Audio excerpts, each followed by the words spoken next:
கடைகள் மூடப்பட்டது, மேலும் கடைகள் மூடப்பட்டது. 500 கடைகளுக்கு மேல மூடப்பட்டது. கடந்த அதிமுக ஆட்சி காலத்தில் இந்தியாவிலேயே அதிக இளம் விதவைகள் இருக்கின்ற மாநிலம் தமிழ்நாடு தான் அப்படின்ட்டு ஊராக போயிட்டு மைக்கை பிடிச்சிக்கிட்டு கதறுன்னு கதறிட்டு வந்த இந்த கனிமொழி அவர்களை ஒரு பத்திரிகையாளர் சந்திப்பில் ஒருத்தர் கேட்குறாரு.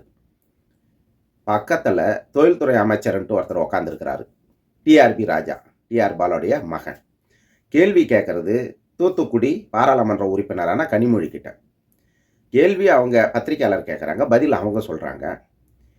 இந்த தொழில்துறை அமைச்சருக்கும் அந்த கேள்விக்கு சம்பந்தமும் கிடையாது.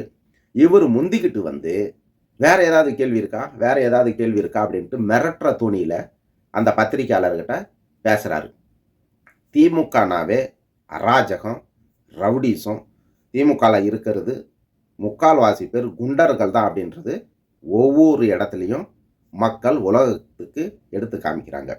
தொழில்துறை அமைச்சருக்கு அந்த பத்திரிகையாளர் சந்திப்புக்கு வேலையே இல்லை. சரி, பத்திரிகையாளர் சந்திப்பில் யாரை கேள்வி கேட்குறாங்களோ அவங்க தான் பதில் சொல்லணும். இவர் முண்டி அடிச்சுக்கிட்டு வந்து வேற கேள்வி இருக்கான்ட்டு கேட்குறாரு. கேள்வி கேட்டால் அப்படியே ஏக்கர் கணக்கில் கீழ்ச்சி தள்ளிட்டு வர அந்த டிஆர்பி ராஜா.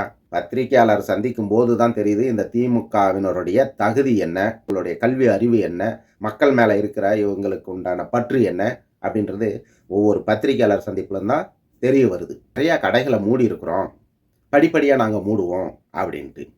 இது வரைக்கும் மூடிய கடைகளை விட திறந்த கடைகளின் எண்ணிக்கை தான் பல மடங்கு அதிகம். ஒரு கடை மூடினால் கிட்டத்தட்ட 10 மதுக்கடை திறக்கின்ற அரசு தான் இந்த திமுக அரசு. ஒரு கடை மூடிட்டா அதை 1 கோடி ரூபாய் செலவு பண்ணி விளம்பரப்படுத்துவாங்க. 10 கடை திறந்தாங்கன்னா அதை 1 ரூபாய் செலவு பண்ணி கூட விளம்பரப்படுத்த மாட்டாங்க. ஏன்னா கடையை திறந்தால் அவங்களுக்கு லாபம், கடையை மூடனா அவங்களுக்கு நஷ்டம். மூடணும் அப்படின்னு சொல்லிட்டு விளம்பரப்படுத்தி மக்கள்கிட்ட வாக்கை வாங்கி ஆட்சியில் அமர்ந்துக்கிறது. கடையை திறந்து கணக்கில் வராத அளவுக்கு மதுகளை விற்று அதை லாபம் பெற்று அந்த ஆட்சி அமைக்கிறதுக்கு, சுகபோக வாழ்க்கை வாழறதுக்கு அதை பயன்படுத்திக்கிறது. ஒரே கல்லில் 2 மாங்கான்னுவாங்க. அதை சரியாக செய்கிற கட்சி திமுக. அந்த திமுகவுக்கு முட்டி கொடுக்குற அந்த ஊப்பிகளை நினச்சாதான் கஷ்டமாக இருக்குது. இது போன்ற ஊப்பிகளால் பொதுமக்களும் கஷ்டப்படுறாங்க. ஊப்பிகள் திருந்துங்க. நன்றி.